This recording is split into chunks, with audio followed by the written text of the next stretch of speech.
لا حول ولا قوة إلا بالله العلي العظيم. أعوذ بالله من الشيطان الرجيم. بسم الله الرحمن الرحيم. الحمد لله الذي هدانا لهذا وما كنا لنهتدي لولا أن هدانا الله. لقد جاءت رسل ربنا بالحق والصلاة والسلام وتحية والإكرام على النبي الرحمة وشفيع الأمة صاحب الوقار والسكينة المدفون بعرض المدينة مولانا ومولى الثقلين وسيلتنا في الدارين جد الحسن والحسين سيدنا الممجد المصطفى الأمجد المحمود الأحمد أبي القاسم محمد. اللهم صل على محمد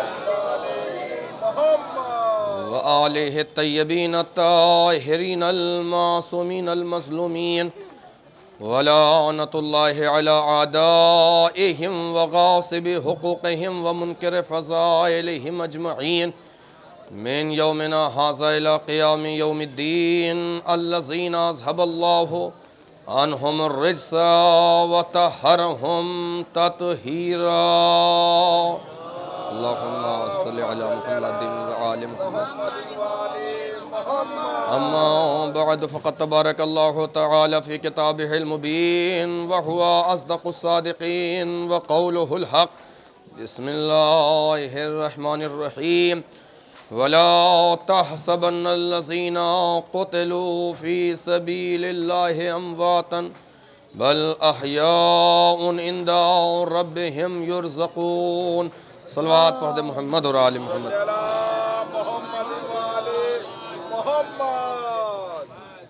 عزاداران سرکار سید الشہداء،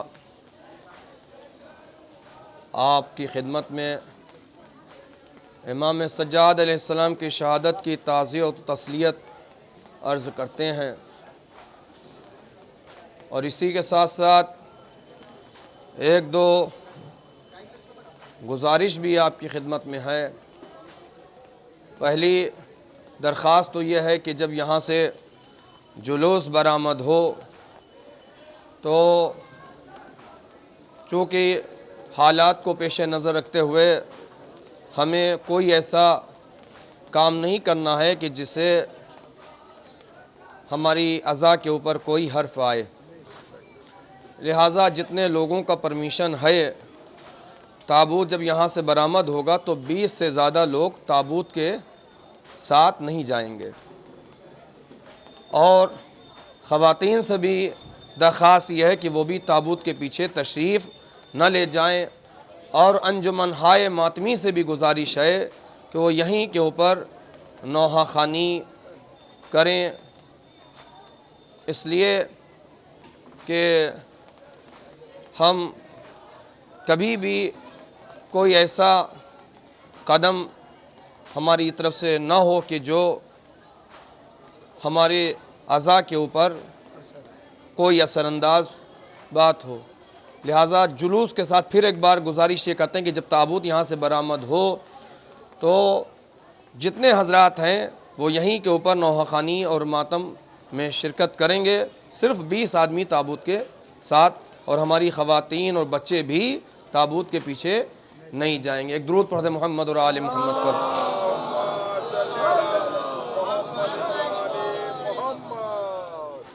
عزاداران سرکار سید الشہداء، یہ سالانہ مجلس اور یہ قدیمی جلوس سے بیمار کربلا انجمن فروغ اسلام ٹرسٹ کے زیر نگرانی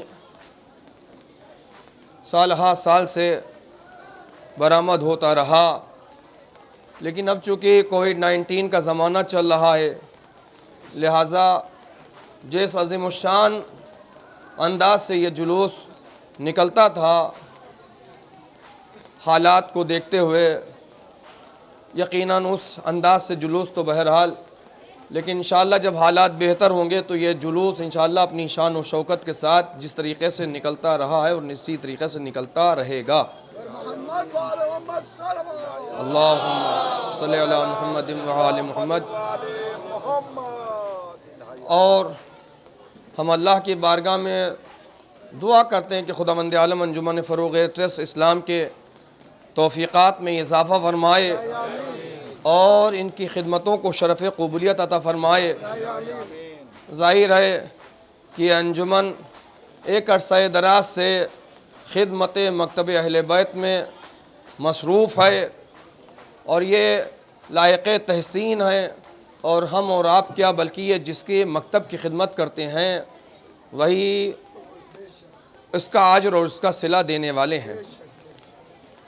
یہ اس وقت جو حالات کو دیکھتے ہوئے یہاں سے جلوس نکلے گا اور یہاں کے اوپر جو ہم یہاں جمع ہوئے ہیں، یہ ہمارا جمع ہونا یعنی اس بات کی علامت ہے کہ ہم ہمیشہ مظلوم کے طرفدار رہے ہیں اور ہم نے ہمیشہ ظلم کو کنڈم کیا ہے اور کبھی ہم نے ظلم کی اور ظالم کی حمایت نہیں کی ہے، اور جہاں جہاں بھی دنیا کے گوش و کنار کے اندر جہاں جہاں بھی ظلم ہوتا ہے، ہماری تاریخ یہ رہی ہے کہ ہم نے ہمیشہ ظلم کے خلاف صدائے احتجاج کو بلند کیا ہے، اور آج یہاں کے اوپر یہ ہمارا جمع ہونا یہ بھی ہمارا ایک احتجاج ہے ظلم کے خلاف، اس لیے کہ ایک ظالم تھا، ایک اتیاچاری تھا کہ جس نے ہمارے آخری پیغمبر حضرت محمد مصطفیٰ صلی اللہ علیہ وآلہ وسلم کے نواسے حضرت امام حسین علیہ السلام کو اور ان کے اصحاب با وفا کو بڑی مظلومیت کے ساتھ کربلا میں ذبح کر دیا اور ان کے اہل حرم کو اسیر کر کے انہیں تشہیر کیا گیا۔ لہٰذا آج ہم اسی مظلوم کی یاد منانے کے لیے یہاں جمع ہوئے ہیں، اور اسی لیے ہم نے اس آئے وافی ہدایہ کو بھی سرنامہ کرام قرار دیا ہے کہ ظالم یہ جان لے کہ وہ سر و تن میں جدائی تو کر سکتا ہے، لیکن وہ رشتہ جو عبد اور معبود کا رشتہ ہے اس رشتے کو نہیں ختم کر سکتا۔ اس لیے قرآن بڑھ کے آواز دے رہا ہے وَلَا تَحْسَبَنَّ الَّذِينَ قُتِلُوا فِي سَبِيلِ اللَّهِ أَمْوَاتًا، وہ لوگ جنہیں اللہ کی راہ میں قتل کر دیا گیا تم انہیں ہرگز ہرگز مردہ نہ گمان کرنا، بل احیاؤن، بلکہ وہ زندہ ہیں، عند ربہم یرزقون، اور صرف زندہ ہی نہیں ہیں بلکہ اپنے رب کی بارگاہ سے رزق پا رہے ہیں۔ یعنی شہید کو کبھی موت نہیں آتی ہے، شہید حیات ابدی کا مالک ہوا کرتا ہے، اور عزیزان گرامی شہید کو موت نہیں آتی، دلیل کیا ہے؟ امام حسین علیہ السلام نے نوکے نیزہ سے تلاوت قرآن کر کے بتا دیا کہ دیکھو جو مر جاتا ہے وہ اور ہوتا ہے، لیکن جو اللہ کی راہ میں اپنی قربانی پیش کرتا ہے اس کو کبھی موت نہیں آتی ہے۔ صلوات پڑھ دیں محمد اور آل محمد پر۔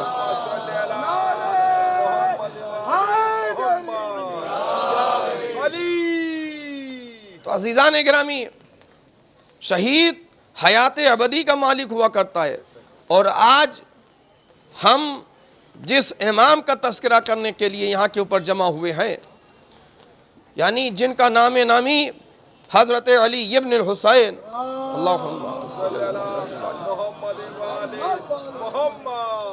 اگر ہم اس امام کو میدان عبادت میں دیکھیں تو ایسا عبادت گزار کہ جس کا لقب ہی زین العابدین قرار پایا، اور اتنی کثرت سے سجدے کیے کہ سید الساجدین کہلائے، اور اگر میدان کرم میں دیکھیں تو ان سے بہترین کوئی کریم نہیں، اور اگر میدان حلم میں دیکھیں تو ان سے بہترین کوئی حلیم نہیں، اور اگر میدان صبر میں دیکھیں تو ان سے بہترین کوئی صابر نہیں۔ امام زین العابدین علیہ السلام کی یاد منانے والوں، خدا آپ سب کو سلامت رکھے، لیکن اسی کے ساتھ ساتھ جہاں امام کی یاد منا رہے ہو وہیں امام کے سجدوں کو بھی یاد رکھنا، وہیں امام کے رکوع کو بھی یاد رکھنا، وہیں امام کی تسبیح و تقدیس کو۔ اور یہ وہ امام ہے کہ صرف میدان عبادت ہی میں نہیں بلکہ روایت میں یہ ہے کہ 400 لوگوں کو رزق پہنچایا کرتے تھے امام سجاد علیہ السلام۔ اللہم صلی اللہ علیہ وسلم، اللہم صلی اللہ محمد وعلی۔ 400 لوگوں کو رزق پہنچایا کرتے تھے، لیکن لوگوں کو خبر نہیں ہوتی تھی کہ ہمارے دروازے تک جو رسد پہنچا رہا یہ کون ہے، یہ تو راز آپ کی شہادت کے بعد کھلا۔ تو یہ امام کی سیرت ہمیں کسی طرف متوجہ کر رہی ہے کہ دیکھو جہاں نماز عبادت ہے، جہاں روزہ عبادت ہے، وہیں خدمت خلق بھی عظیم عبادت ہے۔ اگر امام میدان عبادت میں اپنا کوئی ثانی نہیں رکھتے تو میدان کرم میں بھی ان کی کوئی مثال نہیں ہے۔ لہٰذا ہمیں امام کی سیرت کو اپنانا ہے اور ہمیں بھی خدمت خلق کے لیے آگے آنا ہے۔ ایک صلوات پڑھ دیں محمد اور آل محمد پر۔ اور یہ وہ ہستیاں ہیں کہ ان کے در کا ترہ امتیاز یہ رہا ہے کہ ان کے در سے کبھی کوئی سائل جو ہے خالی نہیں گیا۔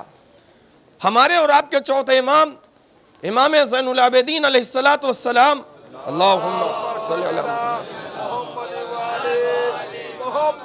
خدمت میں ایک سائل آیا اور آنے کے بعد اس نے اپنا سوال، اپنی حاجت امام کے سامنے پیش کی۔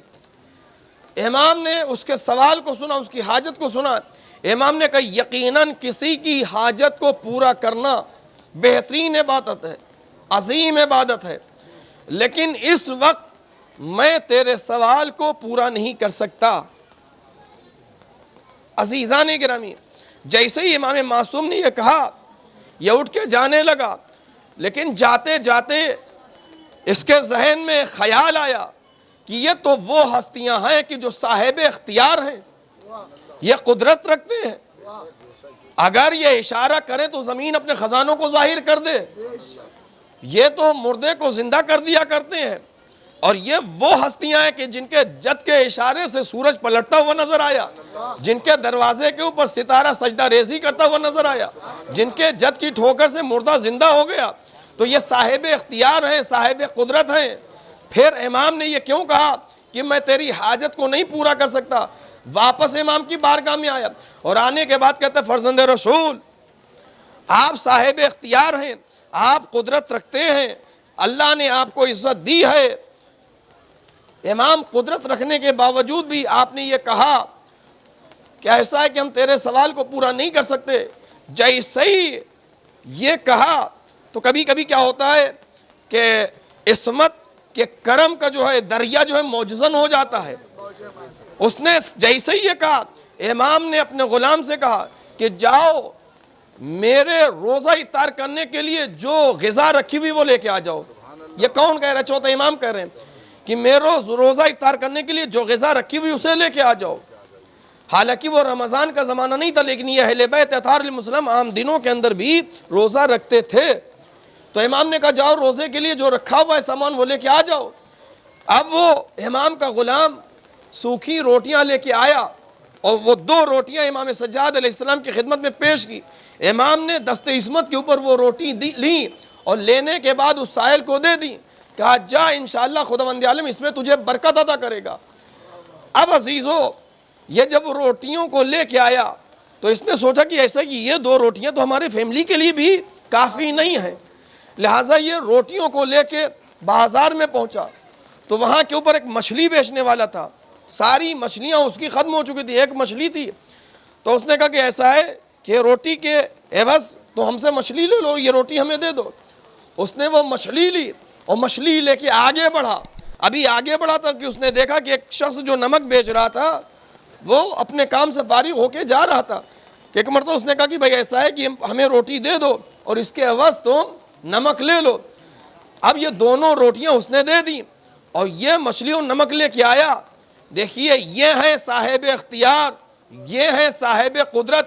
جیسے ہی وہ مچھلی کو لے کے آیا اور اس نے مچھلی کا شکم چاک کیا تو 2 چمکتے ہوئے موتی اس میں سے برآمد ہوئے. ایک صلوات پڑھ دیں محمد اور آل محمد پر. تو عزیزان گرامی, آپ اپنی قسمتوں کے اوپر جتنا رش کیجئے, جتنا ناز کیجئے اتنا کم ہے. اس لیے کہ ایسے رہبر, ایسے نمائندے, ایسے ہادی جو کائنات میں آپ کو ملے, کسی مکتب فکر کے پاس ایسے رہبر اور ایسے ہادی اور ایسے رہنما نہیں ہے. اب اس نے وہ موتیوں کو لیا اور لے جا کے جب ان کو فروخت کیا تو جتنی اس کی ضرورت تھی وہ اس کی ضرورت پوری ہو گئی. تو امام نے بتا دیا کہ دیکھو اگر تم ہمارے در سے وابستہ رہے تو یہاں کے اوپر بھی ہم تمہیں سرفراز کریں گے اور وہاں کے اوپر بھی انشاءاللہ تم سرفراز رہو گے. ایک صلوات پڑھ دیں محمد اور آل محمد پر. تو امام کے اس واقعے سے کیا بس یہی کہ ہماری کہ اس واقعے کو ہم سن کے اور خاموش رہ جائیں, بلکہ ہمیں بھی امام کی سیرت کو اپنانا ہوگا. یعنی ہم صرف اپنے آپ کو مصلی تک نہیں بلکہ ہمیں خدمت خلق کے لیے بھی ہے. اس لیے کہ امام کی سیرت یہ تھی کہ اگر میدان عبادت میں آ جاتے تھے تو ان سے بہترین کوئی عابد نہیں, اور اگر لوگوں کی مدد کرنے کے لیے آ جاتے تھے تو یہ خود فاقہ کر لیں لیکن مخلوق خدا کو یہ بھوکا دیکھنا گوارا نہیں کرتے تھے. ایک صلوات پڑھ دیں محمد اور آل محمد پر.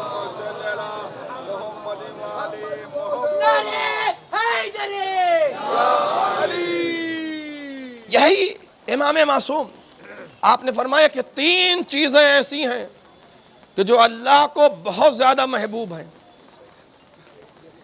3 چیزیں امام فرما رہے ہیں, امام کے اقوال میں سے کہ 3 چیزیں ایسی ہیں جو اللہ کو بہت محبوب ہیں. پہلی چیز یعنی جب انسان کے پاس دولت آئے تو اس دولت کے ساتھ اعتدال ہونا چاہیے.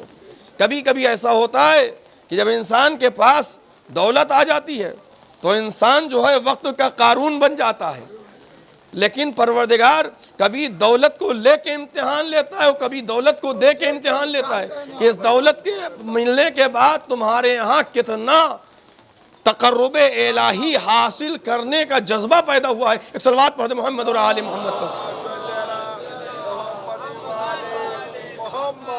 تو دولت اگر آئے تو انسان کی زندگی کے اندر اعتدال ہونا چاہیے. اس دولت کے بعد یہ نہیں کہ انسان وقت کا طاغوت ہو جائے, انسان وقت کا قارون ہو جائے.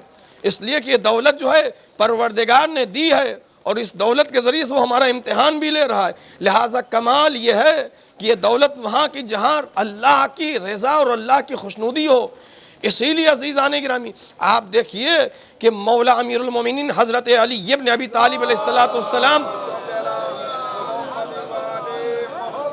سے جب کسی نے کہا کہ اے وصی پیغمبر, ہم یہ دیکھ رہے ہیں کہ لوگوں کے پاس دنیا ہے, بڑا اچھا لائف اسٹائل ہے, اور آپ کی زندگی ایسی کہ آپ کے بیت الشرف کے اوپر جو پردہ رہتا ہے وہ بھی ٹاٹکا, آپ کا لباس بھی بوسیدہ, آپ کی غذا بھی سادی, اور ایسی غذا کہ ایک روز مولا علی جب اس مہر بند تھیلی کو کھولنے لگے تو دیکھنے والے نے سوچا کہ اس کے اندر مال دنیا ہوگا, لیکن جب اس تھیلی کو مولا نے کھولا ہے تو اس کے اندر سوکھی روٹیاں تھیں.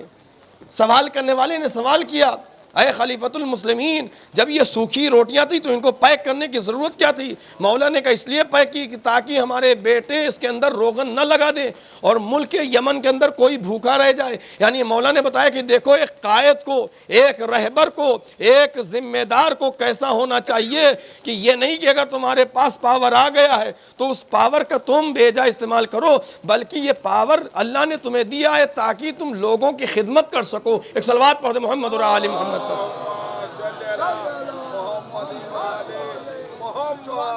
تو مولا علی فرماتے ہیں کہ ہمارے شرف اور ہمارے افتخار کے لیے یہی کیا کم ہے کہ لوگوں کے پاس اگر دنیا ہے تو علی کے پاس علم ہے. اس لیے کہ دولت جو ہے خرچ ہونے سے کم ہوتی ہے, اور علم ایسا ہے کہ علم انسان کو نور عطا کرتا ہے، علم انسان کو کمال کی طرف لے جاتا ہے، علم انسان کو بلندی کی طرف لے کے جاتا ہے۔ اس لیے عزیزان گرامی، جو لوگ دولت کو عزیز رکھتے تھے، آپ دیکھیے کہ وہ پستیوں کی طرف چلے گئے، لیکن جن کے پاس علم تھا وہ آج بھی ان کے علم کا چراغ دنیا کے اندر ہر جگہ روشن ہے۔ ایک صلوات پڑھ دیں محمد اور آل محمد۔ تو امام سجاد علیہ السلام کا ارشاد گرامی کہ 3 چیزیں ایسی ہیں جو محبوب پروردگار انسان کو بناتی ہیں۔ پہلی چیز، دولت کے آنے کے بعد اعتدال ہونا چاہیے، بیلنس ہونا چاہیے، دولت کے بعد ہمارے قدم جو ہیں لڑکھڑانے نہ پائیں۔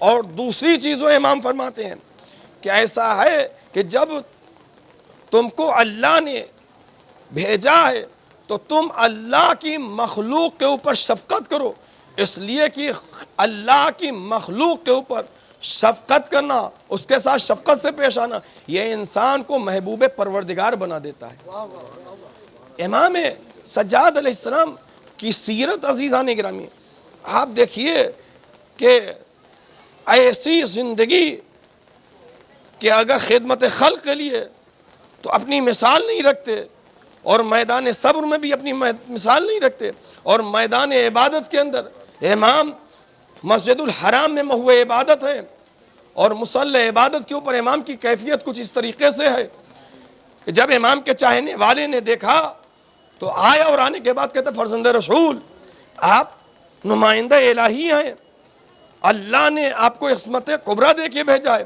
اور آپ اس طریقے سے اللہ کی بارگاہ میں گڑ گڑا رہے ہیں۔ امام نے کہا دیکھو، یہ امام کا کوئی عمل جو ہے وہ مصلحت سے خالی نہیں ہے، امام کا فعل جو ہے ہمارے لیے حجت، امام کا فرمان ہمارے لیے حجت ہوتا ہے۔ امام یہ بتا رہے ہیں کہ دیکھو تم امام کی عبادت کو دیکھو، اور اسی طریقے سے سلیقہ عبادت کو سیکھتے جاؤ کہ دیکھو ایک پروردگار کی عبادت کس طریقے سے، اس معبود کو کس طریقے سے یاد کرنا چاہیے، یعنی میدان عبادت میں آ جائیں تو ان کی یہ کیفیت ہو جاتی تھی۔ اور جب وضو کرتے تھے تو امام کے چہرے کا رنگ زرد ہو جایا کرتا تھا۔ چوتھا امام جب وضو کے لیے تشریف لاتے تھے تو امام کے چہرے کا رنگ زرد ہو جایا کرتا تھا۔ سوال کرنے والے نے سوال کیا، فرزند رسول کیا بات ہے کہ جب آپ وضو فرماتے ہیں تو آپ وضو کرتے وقت آپ کے چہرے کا رنگ زرد ہو جایا کرتا ہے؟ امام نے کہا تمہیں معلوم نہیں کہ ہم کس کی بارگاہ میں حاضری دینے کے لیے جا رہے ہیں، کس مالک کی بارگاہ میں، کس جلیل کی بارگاہ میں، کس عظیم کی بارگاہ میں۔ یعنی امام یہ بتا رہے ہیں کہ دیکھو تم بھی اپنے اندر وہ کیفیت پیدا کرو کہ تاکہ تمہاری عبادت بھی جو ہے کمال حاصل کر سکے۔ ایک صلوات پڑھ دیں محمد اور آل محمد پر۔ عزیزان گرامی، لوگوں نے ان کے حق سے ان کو محروم رکھا تو کیا ہوا، لیکن بہرحال عزت ان کے پاس تھی، شرف ان کے پاس تھا۔ وہاں لوگوں کے پاس حکومتیں ہوتے ہوئے بھی وہ بات نہیں۔ ہشام ابن عبد الملک جو ہے یہ خانہ کعبہ میں ہے، اور وہیں ہمارے چوتھے امام بھی تشریف فرما ہے۔ ہشام چاہتا ہے کہ حجر اسود کو بوسہ دے، لیکن جتنی بار اتنے کوشش کی، چونکہ مجمع ایسا تھا کہ یہ حجر اسود کو اپنے آپ کو حجر اسود تک پہنچا نہیں سکا۔ اتنے میں امام کا جب طواف مکمل ہوا، چوتھے امام نے جب اپنا طواف کر لیا، تو اب ملتا ہے کہ امام حجر اسود کی طرف بڑھے، اور جیسے ہی امام کے قدم عصمت بڑھنے لگے، مجمع چھٹنے لگا، راستہ بنتا گیا، اور امام حجر اسود تک پہنچے، اور جا کے امام نے حجر اسود کو، امام نے کہا دیکھو اقتدار ہونا اور ہے لیکن عزت الہیہ کا ہونا اور ہے۔ ایک صلوات پڑھ دیں محمد اور آل محمد پر۔ اللہ نے ہمیں جو عزت دی ہے اس عزت کے اندر استحکام پایا جاتا ہے، اس عزت کے اندر دوام ہے، اور وہ عزت جو ہے وہ کھوکھلی عزت نہیں ہے۔ یہی چوتھے امام عزیزو کہ بارش ہو رہی ہے، چونکہ امام اسی بارش میں اور رات کے وقت تشریف لے جا رہے، مدینہ کی گلی سے آپ کا گزر ہو رہا ہے۔ سوال کرنے والے نے سوال کیا فرزند رسول کدھر کا ارادہ ہے؟ امام نے کہا میں سفر کی تیاری میں ہوں، میں سفر کا ارادہ رکھتا ہوں۔ امام نے جب اسے یہ جواب دیا کہ فرزند رسول اگر آپ حکم دیں تو یہ سامان جو آپ کے ساتھ ہے یہ آپ کی منزل تک ہم پہنچا دیں۔ امام نے کہا کہ نہیں، اس کا زیادہ میں حقدار ہوں۔ اور یہ کہہ کے وہ امام کا چاہنے والا کچھ دیر کے بعد اس نے دیکھا کہ امام وہیں تشریف فرما ہے. کہ فرزند رسول آپ نے کہا تھا میں سفر کا ارادہ رکھتا ہوں لیکن آپ یہیں کے اوپر تشریف فرمائے مدینہ منورہ کے اندر. کہا تم جس سفر کے لیے سوچ رہے تھے وہ سفر نہیں بلکہ میں آخرت کے سفر کی تیاری میں تھا اور میرے ساتھ جو سامان تھا وہ غربا اور فقراء کے اندر تقسیم کرنے کے لیے تھا. یعنی امام نے بتا دیا ہے کہ دیکھو کمال زندگی یہ نہیں ہے کہ صرف انسان اپنے لیے جیے بلکہ کمال زندگی یہ ہے کہ جب تم اس دنیا سے جاؤ تو لوگ کہیں کہ کیسا بہترین انسان ہم نے کھو دیا ہے. ایک صلوات پڑھ دے محمد اور آل محمد پر.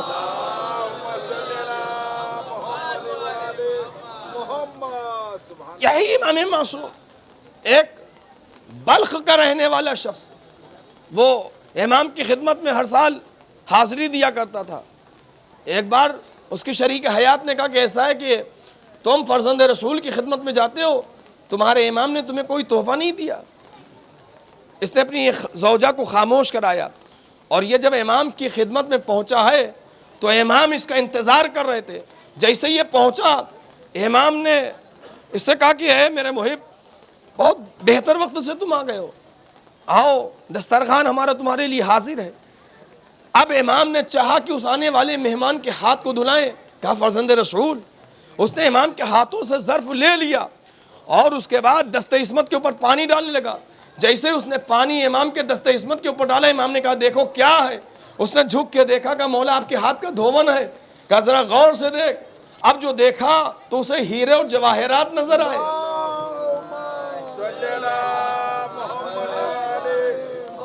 تو جس کے ہاتھ کا دھون زر و جواہر بن جائے دنیا ان کے شرف کو ان کی عظمت کو سمجھے. اور اس کے بعد امام معصوم نے پھر اس سے کہا کہ ایسا پانی ڈالو. اس نے پھر پانی ڈالا. امام نے کہا دیکھو اب جو اس نے دیکھا تو اسے یاقوت سرخ نظر آئے کہ یہ ہماری طرف سے تیری اہلیہ کے لیے تحفہ ہے.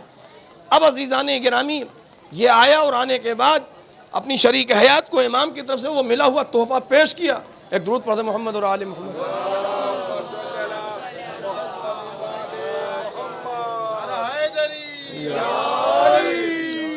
امام کا وہ تحفہ پیش کیا. اب اس کی زوجہ کے ابھی امام سے ملنے کی طرف امام سے ملاقات امام کی زیارت کا اشتیاق جو ہے پیدا ہوا. یہ بھی امام کی زیارت کے لیے راستے کے اندر یہ بیمار ہوئے اس کے انتقال ہو گیا.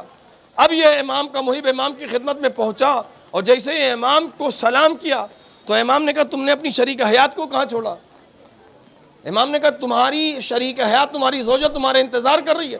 جیسے اس نے یہ سنا یہ واپس آیا تو جس جگہ کے اوپر چھوڑ کے گیا تھا وہیں کے اوپر اس کی شریک حیات اس کا انتظار کر رہی تھی. اس کی آنکھیں خیرہ ہو گئیں کہ یہ بتاؤ کہ تمہارے جسم سے روح نکل چکی تھی یہ تمہیں نئی حیات کیسے ملی. کہ جب ہماری روح کو ملک الموت قبض کر کے لے جانے لگے تو میں نے دیکھا کہ کوئی جوان ظاہر ہوا اور کہا اے ملک الموت اس چاہنے والی کے لیے ہم نے اللہ سے کچھ مہلت مانگ لی ہے لہٰذا اس کی روح کو آزاد کر دو. وہ کہتا ہے کہ جیسے اس نوجوان نے یہ کہا ملک الموت نے ہماری روح کو اور تم ہمیں یہاں کے اوپر زندہ اور سالم دیکھ رہے ہو. اب عزیزان گرامی یہ جب پہنچے ہیں امام کے پاس اور دور سے اس خاتون نے دیکھا کہ یہی تو وہ ہستی تھی کہ جس نے ہمیں زندگی دی ہے. تو آل محمد بتا رہے ہیں کہ دیکھو کہ تم ہمارے در سے وابستہ ہو جاؤ گے تو ہم دنیا میں بھی تمہیں عزت دیں گے اور آخرت میں بھی تم ہماری شفاعت کے مستحق قرار پاؤ گے. ایک صلوات پڑھ دے محمد اور آل محمد پر.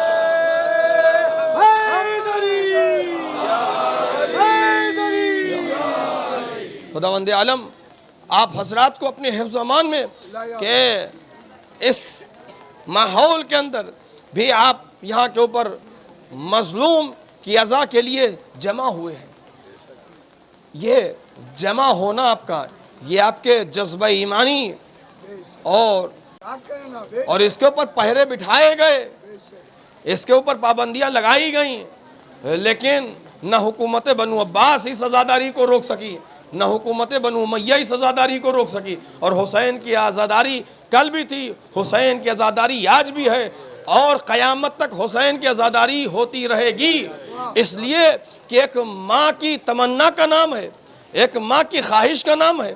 جب پیغمبر اسلام نے محضر شہادت جناب سیدہ کی خدمت میں سنایا ہے تو اس وقت شہزادی کونین نے یہی کہا تھا کہ بابا جب میرا لال شہید کیا جائے گا تو اس وقت آپ ہوں گے، علی مرتضیٰ ہوں گے، حسن مجتبی ہوں گے۔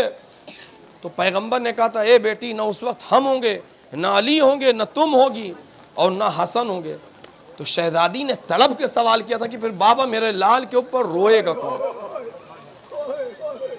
پیغمبر خاموش تھے۔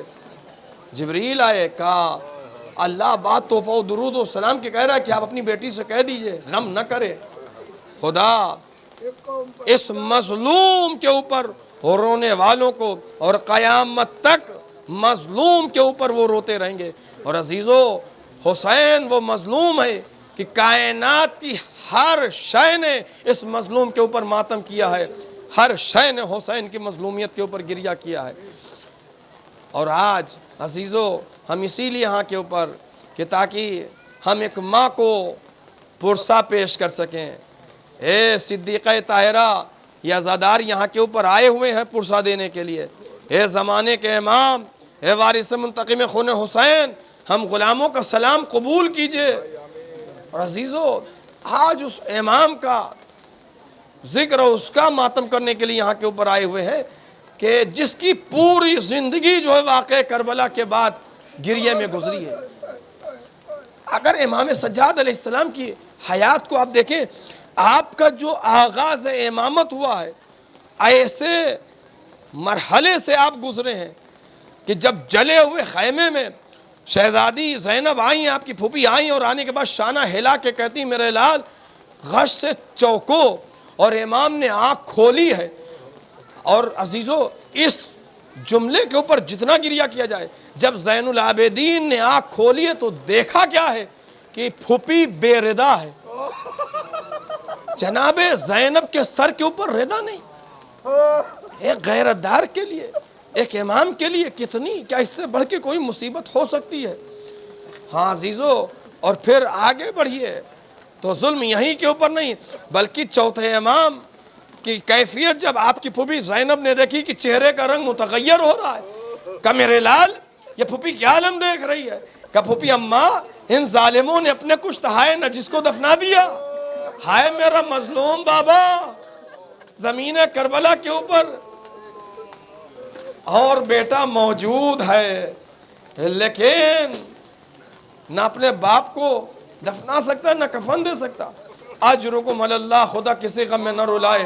ہاں عزیزو، اس کے بعد یہ قافلہ آگے بڑھا اور ایک منزل کے اوپر ملتا یہ کہ جب شہداء کے سر نیزوں کے اوپر تھے اور کوفے میں یہ قافلہ پہنچا ہے، پڑھنے والے یہاں پڑھتے ہیں کہ جیسے ہی حبیب ابن مظاہر کے بیٹے نے اپنے باپ کے سر کو دیکھا تو ایک مطلب یہ آگے بڑھا اور اس نے اس سر کو لیا اور اس سے گرد کو صاف کیا اور کہا جس کا بیٹا موجود ہوتا ہے اس کے باپ کے سر کو اس طریقے سے نہیں، ذرا سوچئے سید سجاد کے اوپر کیا گزر گئی ہوگی جو دیکھ رہے ہیں کہ نیزے کے اوپر بھائی علی اکبر کا سر بھی ہے، ایک نیزے کے اوپر 6 مہینے والے علی اصغر کا بھی سر ہے، نیزے کے اوپر بابا کا سر بھی ہے۔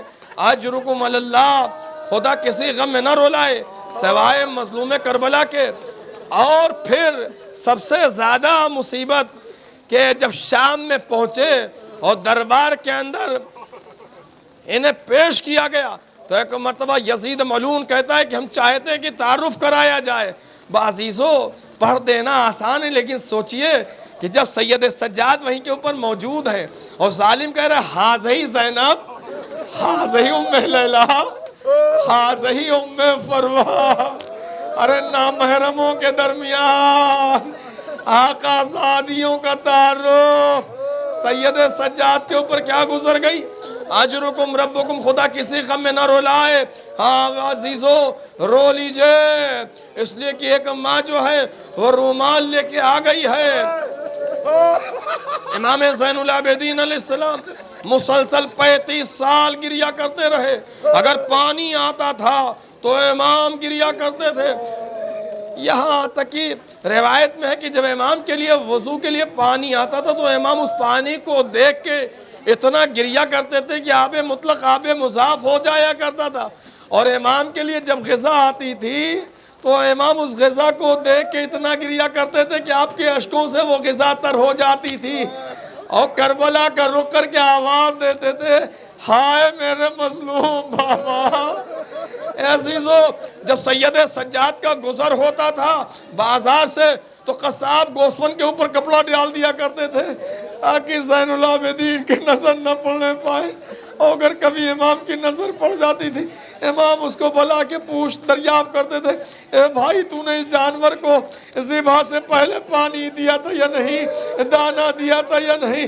ہاتھوں کو جوڑ کے عرض کرتا، فرزند رسول مولا ہم اس وقت تک جانوروں کے گلوں کے اوپر چھری نہیں رکھتے کہ جب تک ہم اسے پانی نہ دے دیں۔ بیک مرتبہ کربلا کو رک کر کے آواز دیتے تھے، ہائے میرے مظلوم بابا، ہائے آپ کو کربلا میں پیاسا ذبح کر دیا گیا، اجرکم اللہ۔ ہاں عزیزو، جب امام کا ایک چاہنے والا امام کے بیت الشرف سے گزرا اور امام کے گریے کی آواز امام کی خدمت میں آیا، فرزند رسول کب تک روئیے گا؟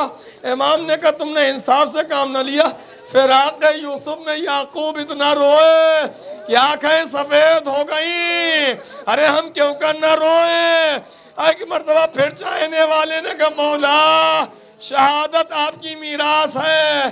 امام تڑپ گئے، ارے تم نے سچ کہا شہادت ہماری میراث ہے، لیکن کیا یہ بھی میراث ہے کہ ہماری ماؤں بہنوں کو بے مخنو چادر دیار بدیار پھرایا جائے؟ اجرکم اللہ۔ خدا کسی غم میں نہ رلائے، ان آوازوں کے اوپر رحمت نازل کرے۔ ہاں عزیزو، سید سجاد سے جب بھی کوئی سوال کرتا تھا، فرزند رسول سب سے زیادہ مصیبت ہے امام آپ پر کہاں پڑی؟ تو امام بس بے ساختہ نام لیتے تھے، اشرف اشرف اشرف۔ اور جب پوچھنے والے نے کہا مولا ارے شام میں کیا آپ کے اوپر ایسی مصیبت گزر گئی جس کو اتنا کثرت سے آپ یاد کرتے ہیں؟ کہ ارے شام میں کون سی ایسی مصیبت تھی جو ہمارے اوپر روا نہ رکھی گئی؟ ارے ہماری ماؤں بہنوں کو بے مخنو چادر۔ امام کہتے ہیں کہ جب ہمیں بازار شام سے گزارا گیا، ارے کوئی ہمارے اوپر گرم پانی پھینک رہا تھا، کوئی آگ پھینک رہا تھا۔ اجرکم اللہ۔ آج اس امام کی شہادت کی تاریخ ہے۔ امام محمد باقر یتیم ہو گئے، مدینے میں کورام برپا ہے۔ ہاں عزیزو، جیسے ہی پانچویں امام محمد باقر علیہ السلام نے اپنے بابا کو تختہ غسل کے اوپر لٹایا، بس عزیزو مجلس تمام ہے، جیسے ہی امام محمد باقر نے تختہ غسل کے اوپر اپنے بابا کو لٹایا، غسل دینا چاہا اور چاہا کہ پیرہن مبارک، ایک مرتبہ امام محمد باقر تڑپ کے روئے۔ پوچھنے والے نے سوال کیا، مولا کیا دیکھ لیا؟ کہا کیا پوچھتے ہو؟ میں نے دیکھا کہ میرے بابا کو جو ہتھکڑیاں اور بیڑیاں پہنائی گئی تھی، ارے جب میں نے کپڑا نکالنا چاہا وہاں کا گوشت الگ ہو چکا تھا۔ ہاں عزیزو، میں کہوں گا یہ پانچویں امام یقیناً شفیق بابا کا سایہ سر سے اٹھ گیا۔